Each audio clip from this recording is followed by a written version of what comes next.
Chapter 6 of the Kybalion, The Divine Paradox. The half-wise, recognizing the comparative unreality of the universe, imagine that they may defy its laws. Such are vain and presumptuous fools, and they are broken against the rocks and torn asunder by the elements by reason of their folly.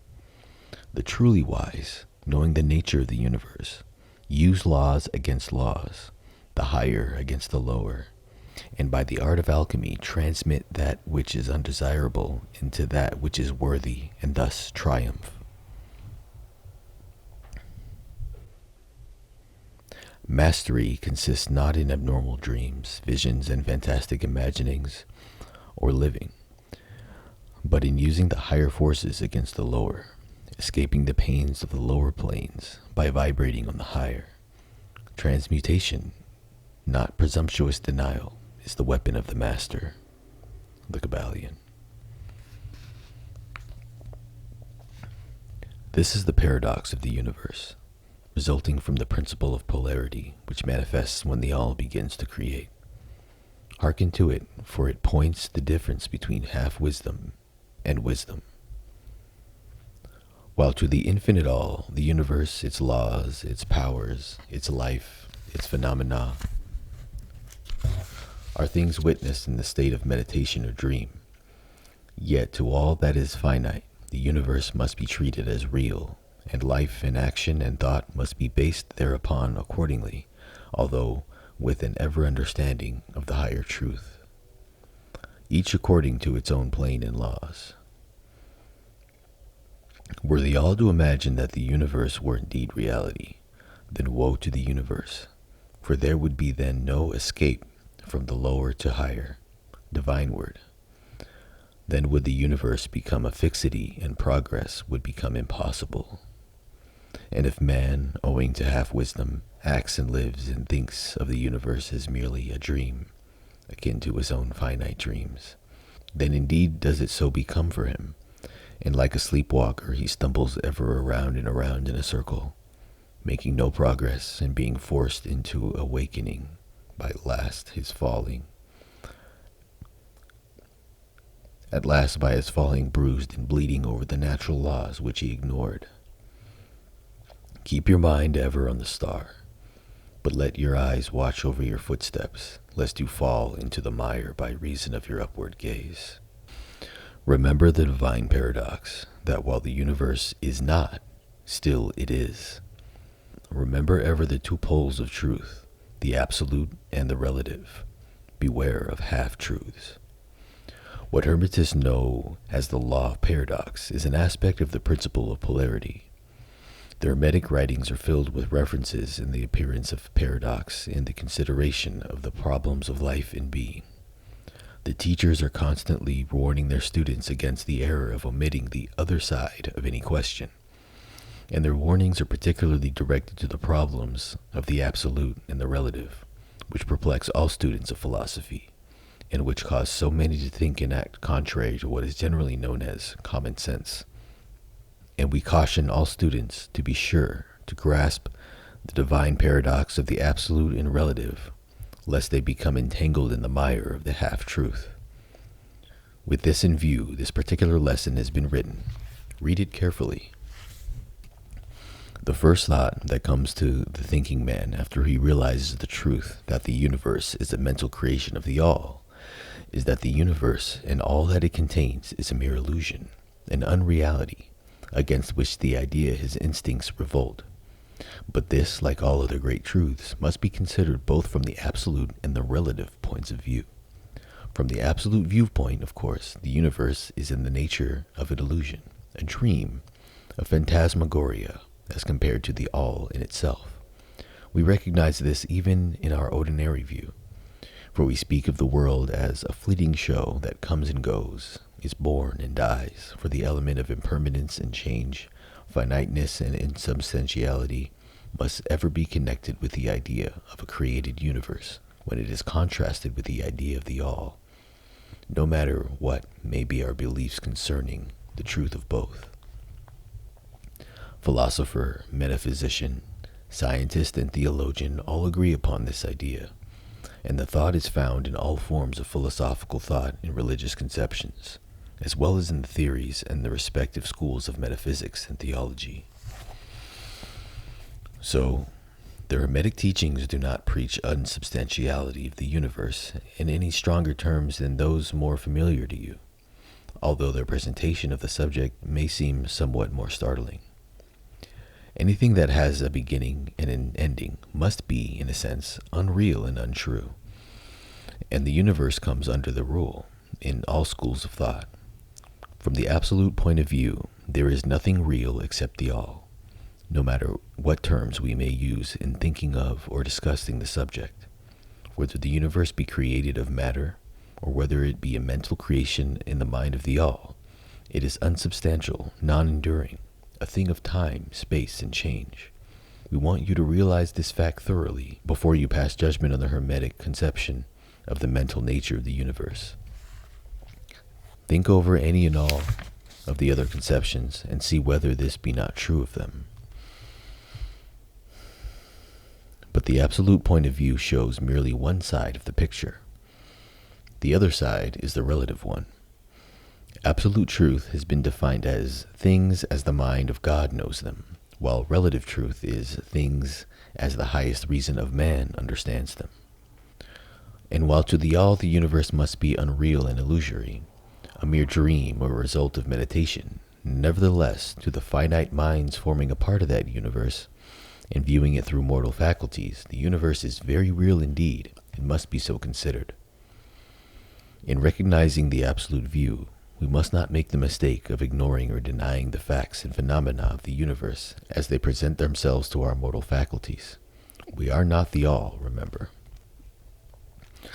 To take familiar illustrations, we all recognize the fact that matter exists to our senses, and we will fare badly if we do not. And yet, even our finite minds understand the scientific dictum that there is no such thing as matter from a scientific point of view. That which we call matter is held to be merely an aggregation of atoms, which atoms themselves are merely a grouping of units of force, called electrons or ions, vibrating in consistent circular motion. We kick a stone and we feel the impact. It seems to be real. Notwithstanding that we know it to be merely what we have stated above. But remember that our foot, which feels the impact by means of our brains, is likewise matter, so constituted of electrons, and for that matter, so are our brains. And, at the best, if it were not by reason of our mind, we would not know the foot or stone at all. Then again, the ideal of the artist or sculpture, which he is endeavoring to reproduce in stone or in canvas, seems very real to him. So do the characteristics in the mind of the author, the dramatist, which he seeks to express so that others may recognize him. And if this be true in the case of our finite minds, what must be the degree of reality in the mental images created in the mind of the infinite? O friends, to mortals this universe of mentality is very real indeed. It is the only one we can ever know, though we rise from plane to plane, higher and higher in it. We know it otherwise by actual experience. We must be the all itself. It is true that the higher we rise in the scale, the nearer to the mind of the Father we reach, the more apparent becomes the illusory nature of finite things. But not until the all finally withdraws us into itself does the vision actually vanish. So, we need not dwell upon the feature of illusion. Rather, let us, recognizing the real nature of the universe, seek to understand its mental laws, and endeavor to use them to the best effect in our upward progress through life, as we travel from plane to plane of being. The laws of the universe are nonetheless iron laws because of the mental nature. All, except the all, are bound by them. What is in the infinite mind of the all is real, in a degree second only to that reality itself which is vested in the nature of the all. So do not feel insecure or afraid. We are held firmly in the infinite mind of the all, and there is naught to hurt us or for us to fear. There is no power outside of the all to affect us. so we may rest calm and secure. There is a world of comfort and security in this realization when once attained.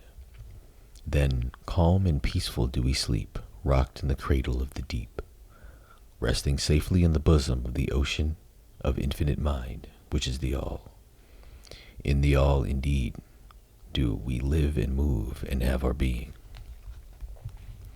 Matter is none the less matter to us, while we dwell on the plane of matter, although we know it to be merely an aggregation of electrons or particles of force, vibrating rapidly and gyrating around each other in the formations of atoms.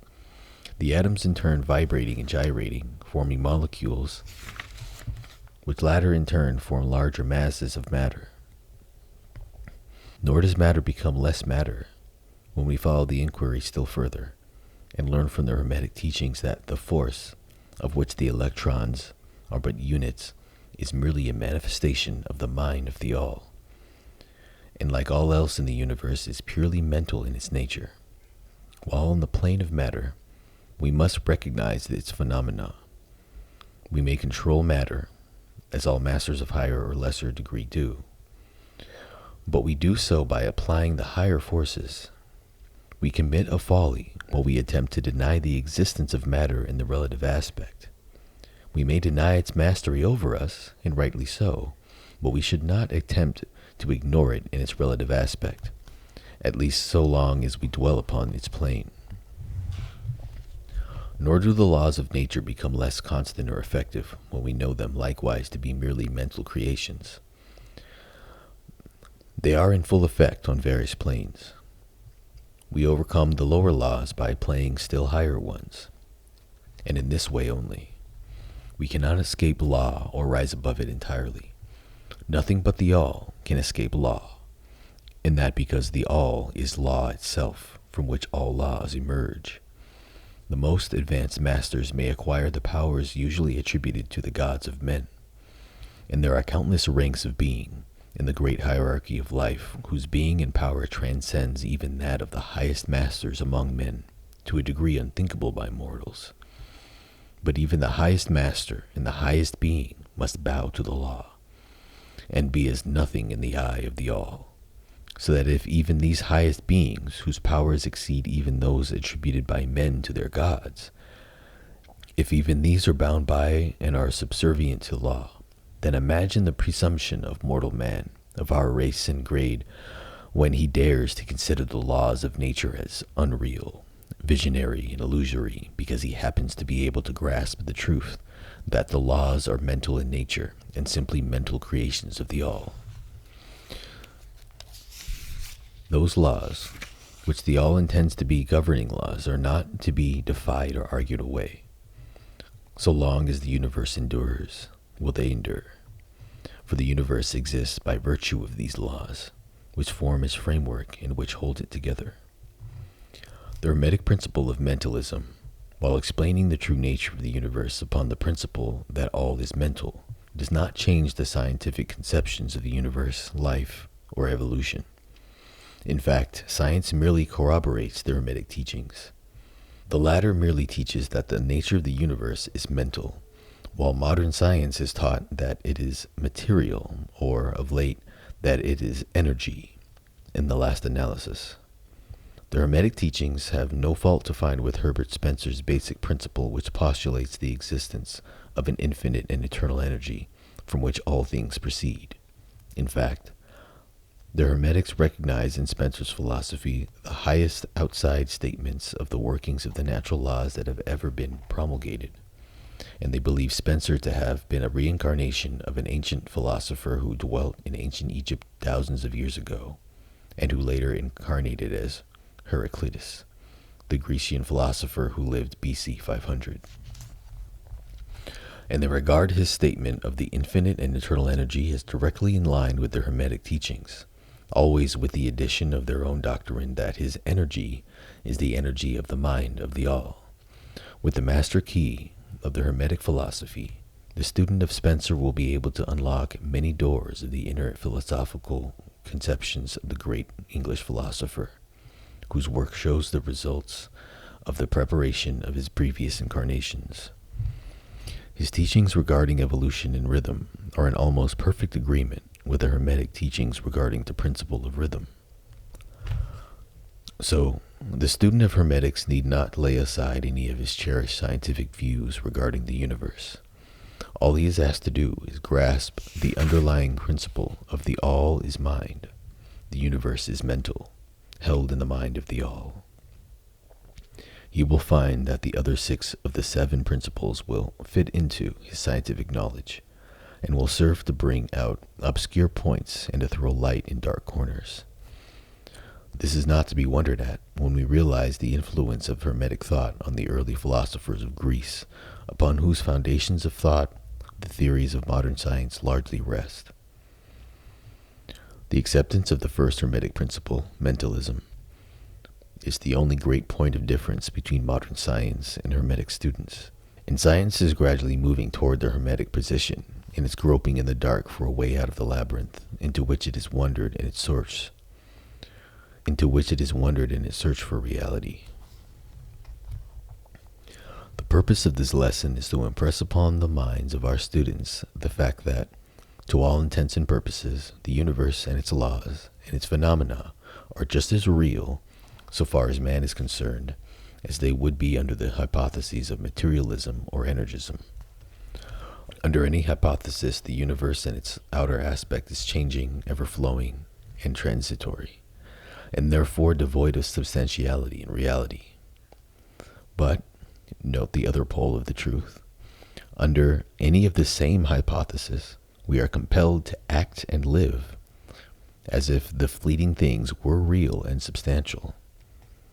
With this difference, always, between the various hypotheses, that under the old views, mental power was ignored as a natural force, while under mentalism it becomes the greatest natural force. And this one difference revolutionizes life, to those who understand the principle and its resulting laws and practice.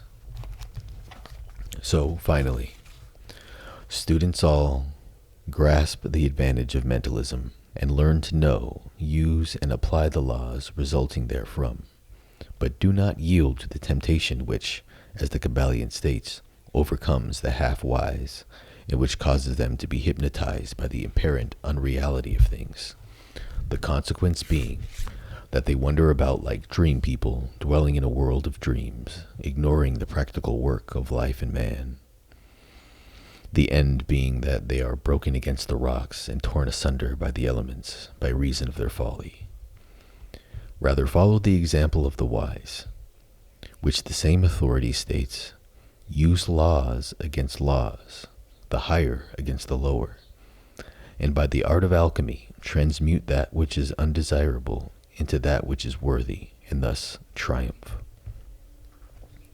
Following the authority, let us avoid the half-wisdom, which is folly, which ignores the truth that mastery consists not in abnormal dreams, visions, and fantastic imaginings or living, but in the higher forces against the lower, escaping the pains of the lower planes by vibrating on the higher.